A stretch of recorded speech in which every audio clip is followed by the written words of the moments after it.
What will New York City look like in 5 years if this level of illegal immigration continues to pour into the city?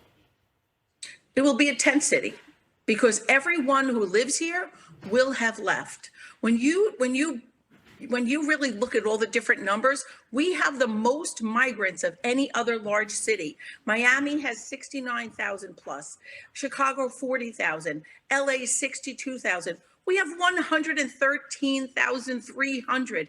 It is impossible for a locality to take care of a humanitarian, migrant, asylum, whatever you want to call this crisis. It's impossible for a locality to take care of it. The governor and the president created this crisis, and they're doing little to nothing to help our city. And all they want to do is to keep our borders open, keep the flow coming in.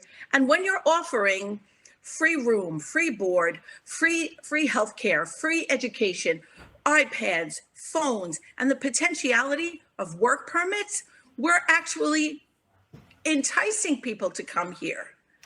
Yeah. And it has to stop. So I keep asking myself, what is it going to take to get the attention of the president? What's it going to take to get the attention of Senate Democrats and House Democrats to work with us to try to come up with a solution? President Biden and this administration, they truly are making America less safe. And ever since last Friday, we have seen 9,000 illegal immigrants cross the border every single day. My home county of Montgomery County in Iowa, the population there is right around 10,000 people.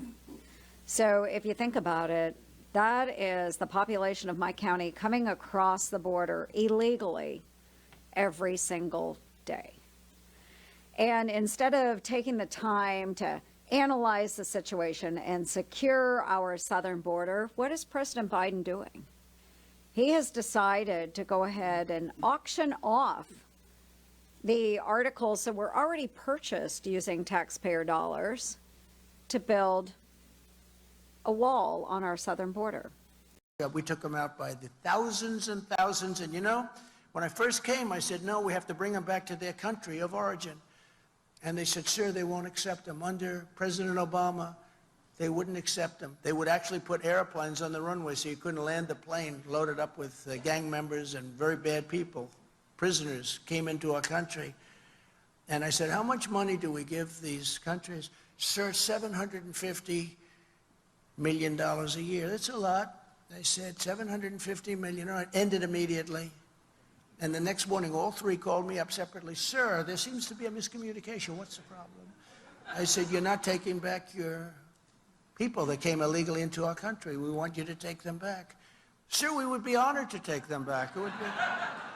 To what you heard from earlier from my colleagues, we're hitting over 9,000 migrants at our border a day.